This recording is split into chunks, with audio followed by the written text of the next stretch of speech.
that 3 root 2 is irrational. Hello everyone and welcome to the chapter 1 real numbers from class 10 CBSE syllabus. आज हम cover करने जा रहे हैं मॉड्यूल नंबर 3. आई होप आपने इससे पहले के दोनों मॉड्यूल्स देख लिए हैं. तो हम चलते हैं मॉड्यूल 3 की तरफ, जिसमें हम आज क्या करने वाले हैं वो मैं बताती हूँ. आज हम प्रूव करेंगे रूट 2, रूट 3, रूट 5 जैसे नंबर्स को इरैशनल कैसे प्रूव किया जाता है. और उसी से बाद कुछ ऐसे एग्जाम्पल्स 5 माइनस रूट 3, 3 रूट 2, इस तरह के नंबर्स को इरैशनल कैसे प्रूव किया जाता है. तो आज इस मॉड्यूल 3 में हम इसे डिस्कस करेंगे. और इसके लिए सबसे इंपॉर्टेंट बात है, हमें रैशनल नंबर की डेफिनेशन पता होनी चाहिए. रैशनल नंबर्स कौन से होते हैं? जो P बाई Q के फॉर्मेट में लिखे जा सके, जहां पर P भी एक इंटीजर है और Q भी एक इंटीजर है. ठीक है, इसी का रिवर्स अगर वो ऐसा नहीं हो पा रहा है, क्या नहीं हो पा रहा है? If they are not expressible in the form of P by Q, तब हम उनको कहते हैं दे आर इरैशनल नंबर्स. इस डेफिनेशन को अच्छे से ध्यान में रखना. और इन सारे क्वेश्चंस को प्रूव करने के लिए हम यूज करने वाले हैं कॉन्ट्राडिक्शन मेथड. तो जल्दी से हम इसको स्टार्ट करते हैं. लेकिन इस कॉन्ट्राडिक्शन मेथड को समझने से पहले हमें एक छोटा सा थ्योरम डिस्कस करना बहुत जरूरी है, क्योंकि इस पर्टिकुलर क्वेश्चन को प्रूव करने के लिए हमें इस थ्योरम का रिजल्ट यूज करना है. थ्योरम के नाम से डरने की जरूरत नहीं है, इसका प्रूफ बिल्कुल एग्जाम में नहीं आने वाला है. तो सिर्फ स्टेटमेंट समझते हैं. Let P be a prime number if P divides A square, then P divides A, where A is a positive integer. तो कहा गया है कि कोई भी अगर A पॉजिटिव इंटीजर ले लिया जाए तो उस A स्क्वायर के फैक्टर्स में अगर कोई प्राइम नंबर है तो वो A की फैक्टराइजेशन में भी प्रेजेंट होगा. इसके लिए हम एक छोटा सा एग्जाम्पल लेके चलते हैं. हम एक नंबर ले लेते हैं. मैंने एक ऐसे लिया है 2310. आप भी कोई और नंबर ले सकते हो, बट उस नंबर के कुछ फैक्टर्स होने चाहिए. So it should be a composite number. मैंने लिया है A को 2310 और मैंने इसका बना लिया जल्दी से फैक्टर ट्री. फैक्टर ट्री जानना बहुत जरूरी है क्योंकि P एक प्राइम नंबर की बात हो रही है. तो फैक्टर ट्री में जितने भी नंबर्स होंगे वो सारे प्राइम नंबर्स हमें मिल जाते हैं. सो हमने फैक्टराइजेशन कर लिया 2310 का. 2 इंटू 3 इंटू 5 इंटू 7 इंटू 11. अब ये आ गया A को हमने ले लिया है ये नंबर. और ये जितने भी नंबर्स हैं प्राइम फैक्टर्स 2, 3, 5, 7, 11, इनमें से कोई भी वैल्यू P हो सकती है. ठीक है, तो लेकिन P की बात हम बाद में करेंगे. पहले इस क्वेश्चन में थ्योरम में दो नंबर्स की बात हो रही है, एक नंबर A और एक उसका परफेक्ट स्क्वायर A स्क्वायर. तो अगर A के पास 2, 3, 5, 7 और 11 है, अगर मैं A इंटू A कर दूं तो हर एक प्राइम नंबर की पावर डबल हो जाएगी. यानी कि अगर 2 1 टाइम आ रहा था तो A स्क्वायर में वो 2 बार आ जाएगा. ये एक सिंपल सा लॉजिक है. तो इसके अंदर अगर हम देखते हैं किसी भी प्राइम नंबर को हम P लेके एग्जाम्पल की तरह डिस्कस करते हैं. चलो हम 7 ले लेते हैं. Let us take P as 7. अब अगर आप इसको ऑब्जर्व करोगे, A स्क्वायर में 7 प्रेजेंट है, लेकिन क्योंकि ये A स्क्वायर फॉर्मेट में है तो इसमें हर एक प्राइम नंबर डबलेट्स में अपीयर होगा. ठीक है, सिंपल लॉजिक है. अगर A स्क्वायर में वो 7 डबलेट के फॉर्म में आ रहा है तो A में एक बार तो आएगा ही. So this is what the result is all about, कि अगर P इक्वल टू 7 हमारा A स्क्वायर का फैक्टर है, जो कि साफ साफ दिखाई दे रहा है, तो वो A का भी फैक्टर होगा. सो मेन बात है, ये एक स्टेटमेंट है जो हमें आने वाले क्वेश्चन में यूज करनी है. क्या करना है कि अगर कोई भी प्राइम नंबर किसी परफेक्ट स्क्वायर को डिवाइड कर रहा है तो वो उस नंबर को भी डिवाइड करेगा. If P divides A square then P divides A as well. I hope ये समझ आ गया है. तो हम चलते हैं. Prove that root 3 is irrational. Prove करना है हमें सबको मालूम है कि रूट 3 इरैशनल है, लेकिन फिलहाल इसको डायरेक्टली प्रूव करने की बजाय हम यूज कर रहे हैं कॉन्ट्राडिक्शन मेथड. और कॉन्ट्राडिक्शन मेथड से एक वर्ड निकलता है कॉन्ट्ररी.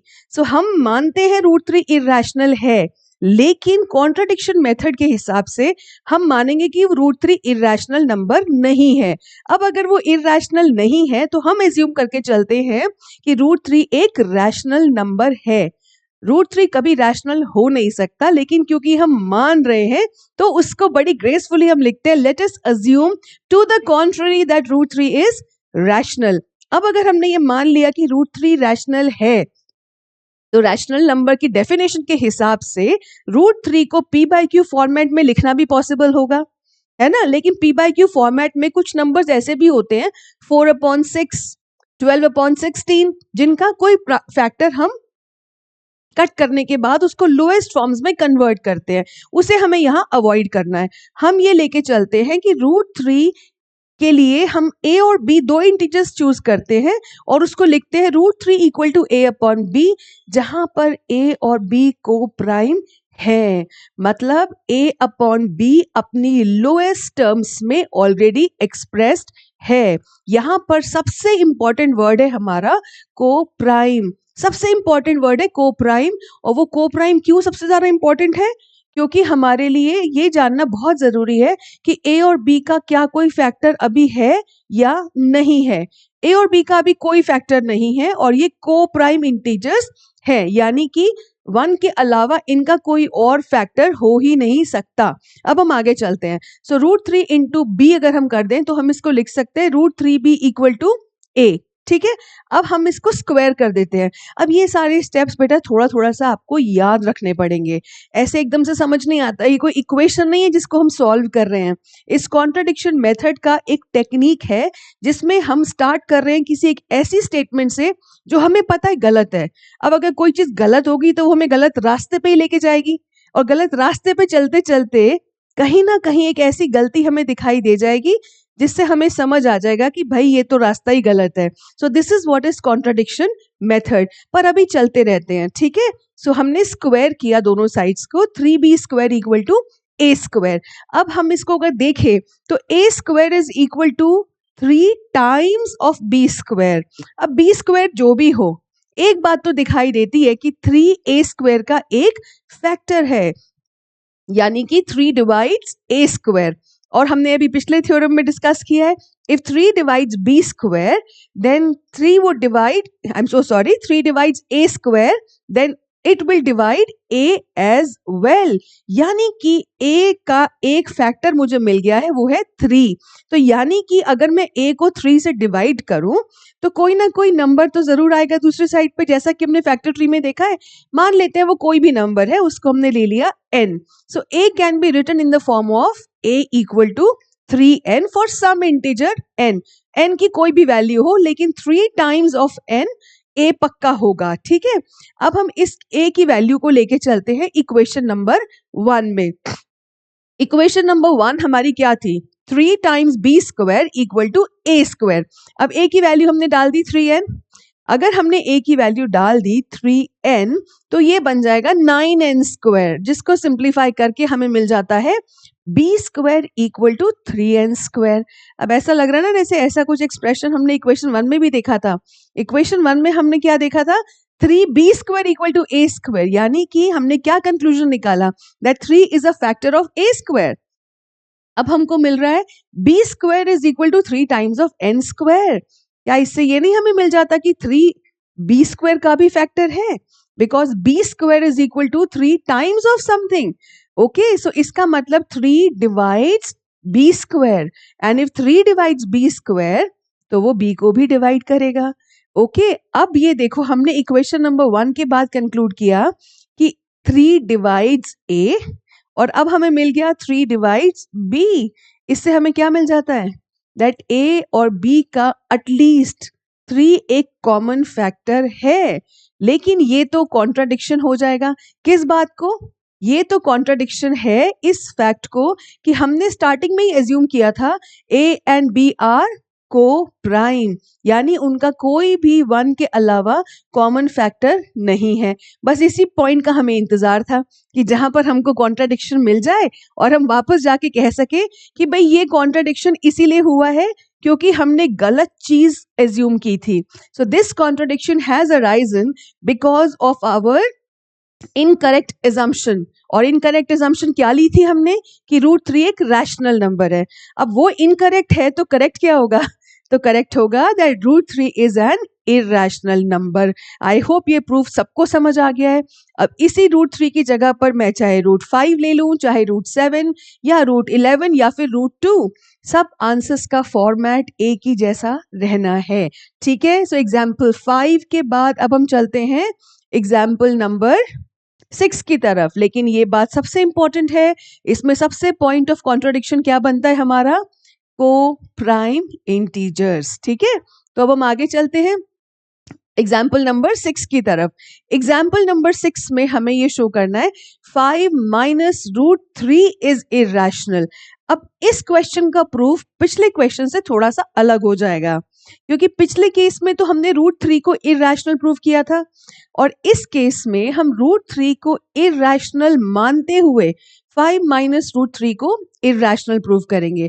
तो यानी कि इस केस में हमने क्या एज्यूम करना है, ऑलरेडी हमें मालूम है, फैक्ट को यूज करना है दैट रूट 3 इज इरेशनल, और हमें किसको कॉन्ट्रडिक्शन से प्रूव करना है, 5 माइनस रूट 3। सो पहली लाइन बिल्कुल same to same, let us assume to the contrary that 5 minus root 3 is rational. अब अगर हम किसी भी नंबर को रैशनल बोलते हैं, then there would exist some integers a and b such that 5 minus root 3 equal to a upon b, where a and b are co-prime integers।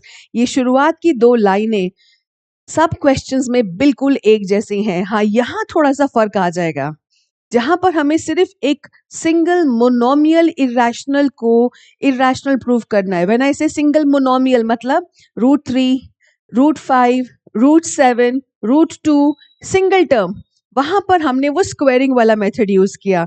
अब ये मेथड उससे थोड़ा सा अलग है, ठीक है। तो ये दो मेथड्स के अलावा कोई तीसरा मेथड नहीं है। एक समझ चुके हैं, दूसरा अभी कर लेते हैं, and the chapter is complete with this. ठीक है, अब इसके बाद हमें क्या करना है, स्क्वायरिंग तो बिल्कुल नहीं करना है। अब हमें क्या करना है, इस एक्सप्रेशन में अगर देखा जाए 5 is an integer, a is an integer and b is an integer, bus route 3 एक इरेशनल नंबर है। तो हम सब लोग इक्वेशंस को सॉल्व करना जानते हैं, थोड़ा सा रीअरेंजिंग करते हैं इसकी, और इरेशनल को एक तरफ और रैशनल्स को एक तरफ इकट्ठा कर लेते हैं। इसको हमने रीअरेंज किया, तो root 3 can be written as 5 minus a upon b। अब राइट साइड पे देखो तो सारी टर्म्स इंटीजर्स हैं, तो अगर 5a b इंटीजर्स हैं और हम उसको सॉल्व करने की कोशिश करें, एलसीएम हो जाएगा b, और हमारे पास न्यूमरेटर आ जाता है 5b minus a upon b। अब देखने वाली बात ये है कि लेफ्ट साइड पर है हमारे पास रूट 3, ठीक है, और राइट साइड पे क्या है, एक ऐसा नंबर जिसका न्यूमरेटर है 5b minus a। 5b minus a, अगर a इंटीजर है, b इंटीजर है, तो 5b माइनस a भी इंटीजर ही होगा।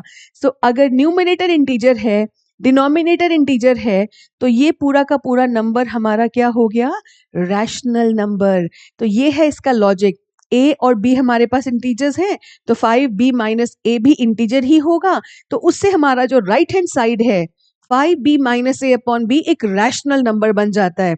अब अगर राइट साइड रैशनल हो तो डेफिनेटली लेफ्ट साइड को भी रैशनल ही होना चाहिए, लेकिन ऐसा है नहीं, क्योंकि LHS में है रूट 3। अगर हम राइट साइड को देखें तो लेफ्ट साइड भी रैशनल होनी चाहिए, कि root 3 should also be rational, but ये तो कॉन्ट्रडिक्शन है। किस चीज पे, बिकॉज ये एक फैक्ट है जो हम यूज करेंगे यहाँ पर, प्लीज डोंट गेट कंफ्यूज्ड। पिछले केस में हमें इसको प्रूव करना था कि रूट 3 इरेशनल है, और ऐसे केसेस में हम इसको एक फैक्ट की तरह से यूज कर रहे हैं। So this is a contradiction to the fact that root 3 is irrational. और ये किस वजह से हुआ है, this has arisen because of our incorrect assumption।